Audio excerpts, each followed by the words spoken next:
Qaram insonlar o'zi aslida juda ham iqtidorli bo'ladi. Oilasiga mehribon, oqko'ngil, yordamga har doim tayyor. Bizning jamiyatda bitta tushuncha bor. Bosim bilan urib, sindirib, davolashga harakat qilishadi. Lekin aslida bu umuman noto'g'ri yo'l. O'zi shundoq ham bechora qaram inson hayoti davomida ko'p narsani yo'qotib bo'lgan, boshqaruvni yo'qotib bo'lgan, ich-ichidan ezilgan, o'zini ayblagan, o'zidan xafa, uyat hissiyotlar bilan yashab kelyapti. Qarindosh urug'larni Xudo andan oldi, nima degan odam bo'ldim degan qanaqadir qo'pol tushunchalar bilan davolashga, bosim o'tkazishga harakat qilishadi. Lekin ota-onalarga murojaatim, bunaqa yo'l bilan qaram insonni davolab bo'lmaydi.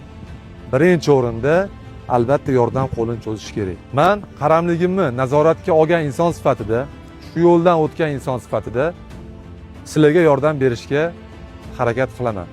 Bemalol murojaat qilsanglar bo'ladi.